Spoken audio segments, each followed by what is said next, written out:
I am very happy to be here in New York. I enjoyed very much my stay here. I came here to work for the United Nations as a Mexican representative. I had difficulties in my country because of my ideas, but I was very fortunate. I consider myself very fortunate to have been sent here in New York, where I have made great friends. And I had also the opportunity of living in such a dynamic city. And now that when I am back, I remember with my enjoyable stay and the friends I made. Amazing, amazing. Well, Dan and Charlotte are so happy to have you. Yes, I met them through Florence Belsky, who was an attorney at law, a very intelligent woman, and she was very attentive, very kind to us, especially foreigners coming from Mexico. Mm-hmm. And as I told you, I was on those times in the United Nations thinking about the changes in the economic laws and social laws, so that we could have the whole world, not only one country, not only one continent, but the whole world to enjoy better conditions of living and better conditions also of thinking. And I think that at the world level, that is possible, provided the correct policy measures are taken. We're going to talk about that very soon. For now, I would like to introduce you to our audience. So, who is Ifigenia Martinez? She is a Mexican economist and a senator appointed in Congress for the second time. Ms. Martinez has a long and distinguished career in the Mexican government and academic institutions. She got her BA in political economy from the Universidad Nacional Autónoma de México, called UNAM, and her master's degree in economics from Harvard University. She worked in the Ministry of Finance, designing a new tax system. She has taught public finance at the UNAM. She earned the Banamex National Prize in Economics for her seminal work on income distribution. In 1966, being only 36 years old, she was appointed head of the economics department at the UNAM and was awarded Woman of the Year. In 1968, as head of the economic department, she participated in the student movement, defending the autonomy of the Mexican University. Later, she held various positions in the Ministry of Finance, National Fund for Rural Development. In 1976, she was elected Congresswoman for the first time. She has served as Deputy Mexican Ambassador to the United Nations.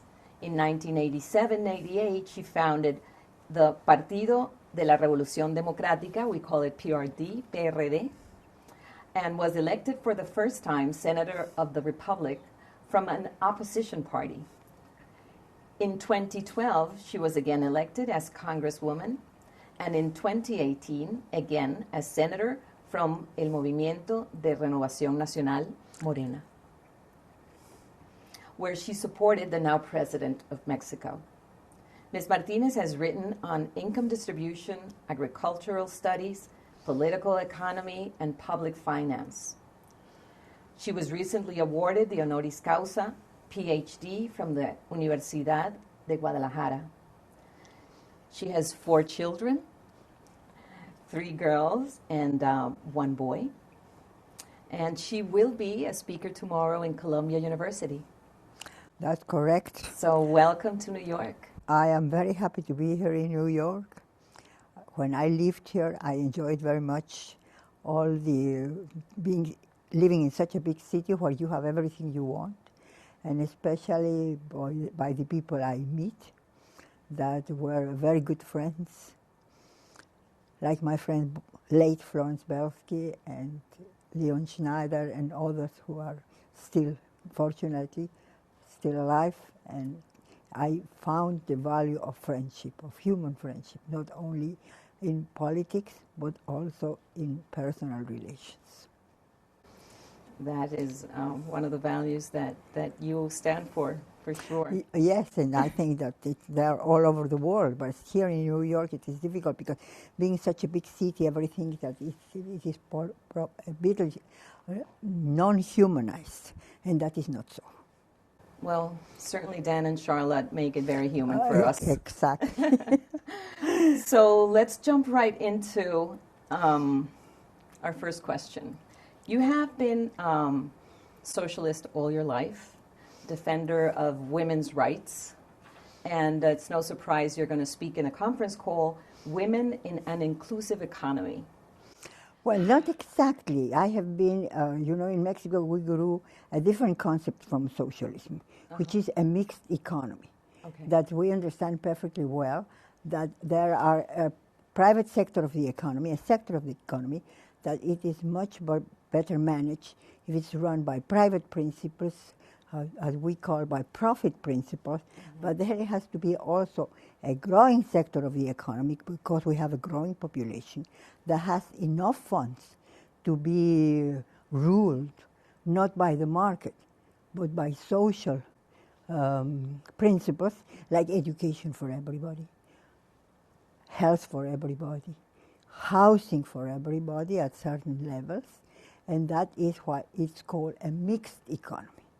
Some ruled by market principles and some ruled by social and political principles. We shall come back to that. So what does it feel to speak in a place called the Center on Capitalism and Society tomorrow? I think that it's more than that. It's a cosmopolitan international center where you can find the expression of every current that is right now going on in the world, especially at the United Nations, where so many countries meet and express their points of view.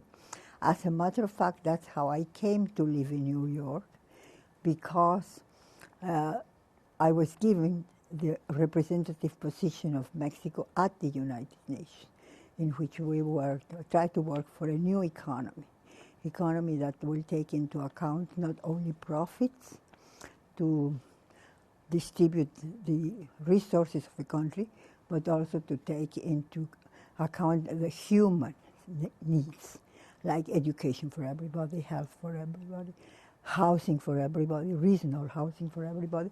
But I think those principles have been now coming along in the whole world, which makes me very happy.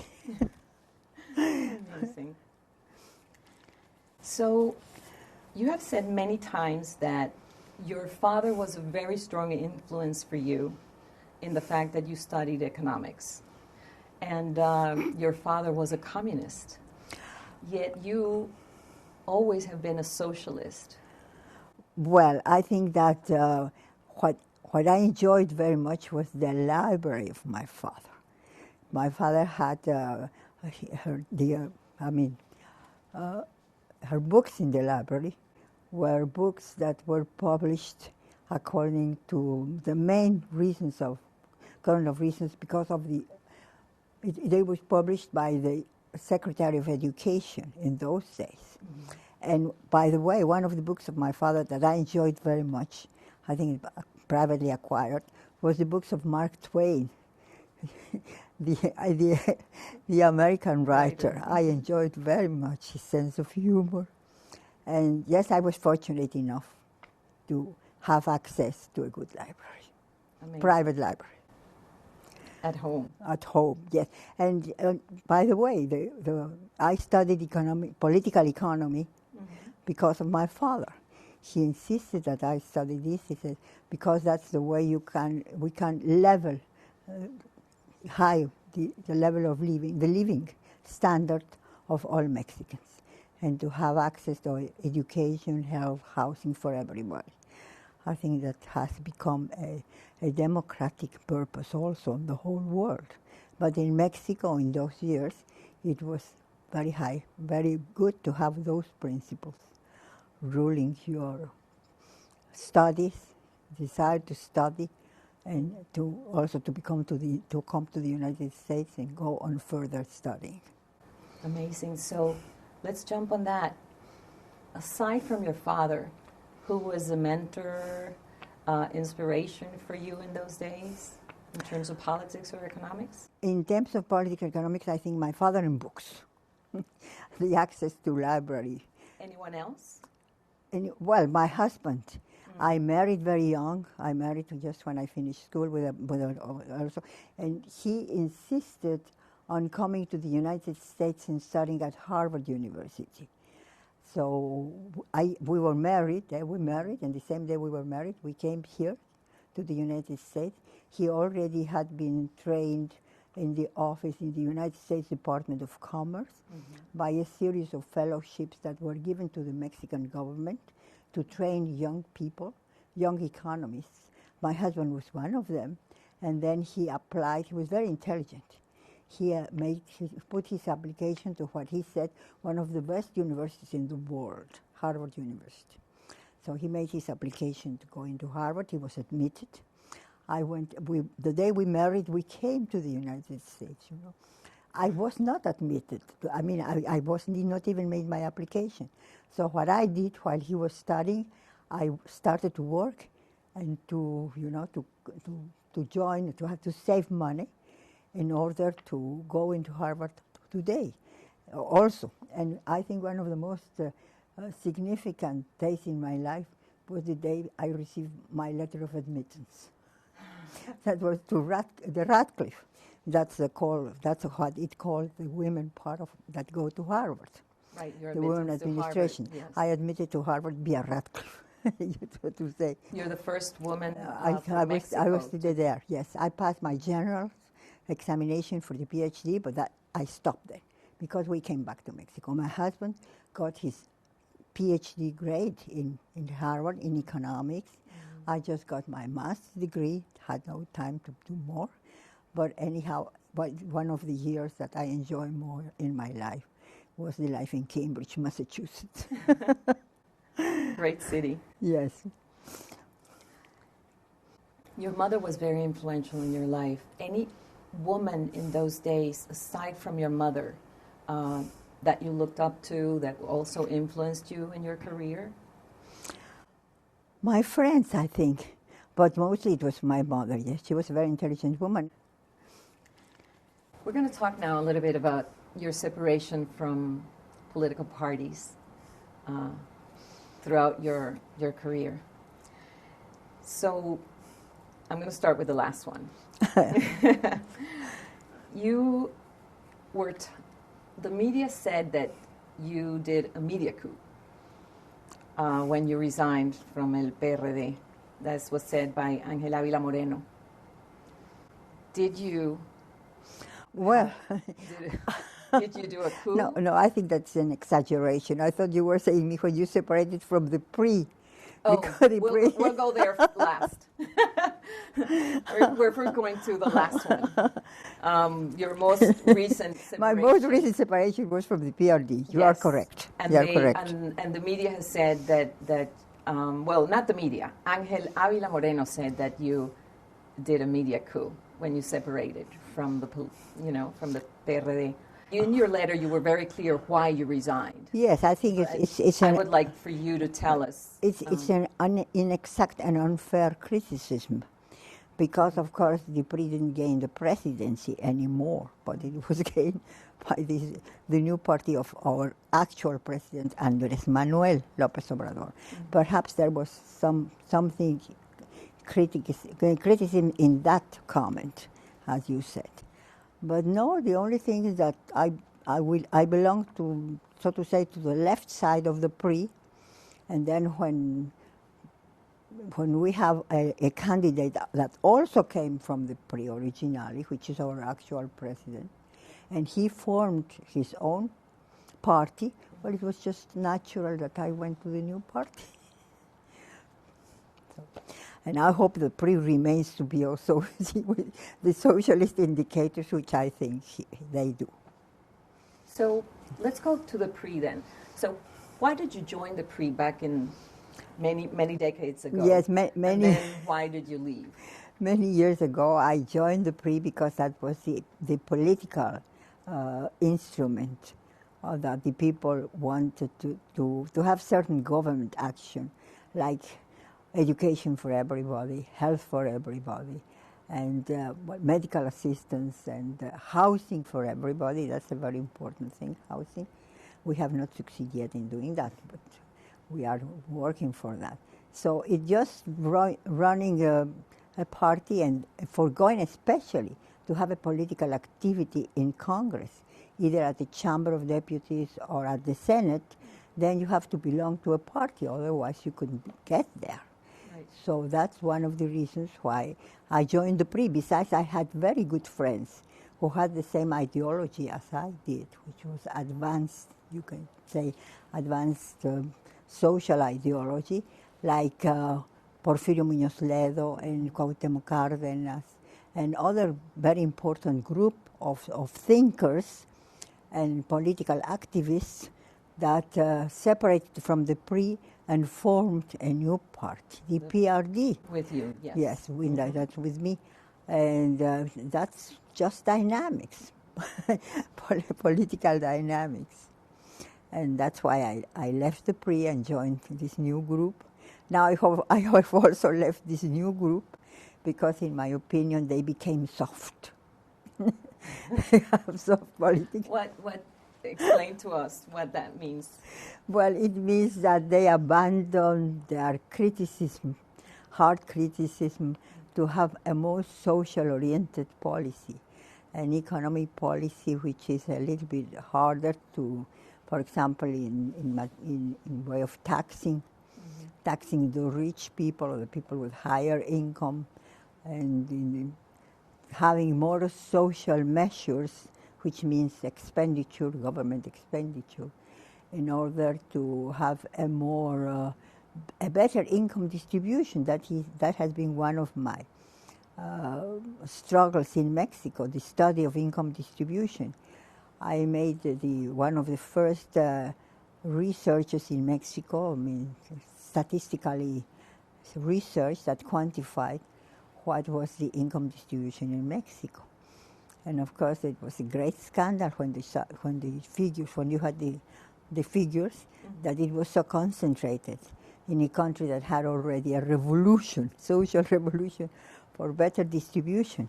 And I think that even though perhaps in a lesser degree, because population has grown a lot, just imagine during my lifetime, when I was a child, we were 20 million. Now we are more than... DF has more than that today. Yes, that's right. So we have had a tremendous population growth. Let's jump into women's rights. You have been a great promoter of women's rights. You're defending women ever since you started your career.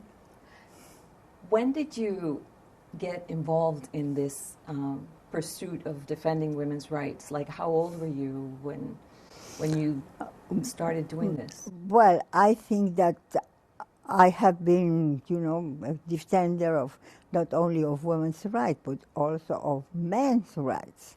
Mm-hmm. I mean, exactly in a feminist movement, as you put your question. I'm sorry to say I have not. Yes, we're going to get to that. That is a great point. And because what I heard from other interviews that you've done made me think of asking you about that, because you have a very interesting point of view from what I suspect. Yes, no, it's when I have been sort of discriminated, it was not in socially or in certain intellectual circles. Mm-hmm. It's not because I was a woman, but because I was a socialist. So they thought. It's not my feminine condition, but my political condition. So do you feel, because you do say that you didn't encounter or you didn't feel any machismo from the men that you worked with and that you interacted with. That's right.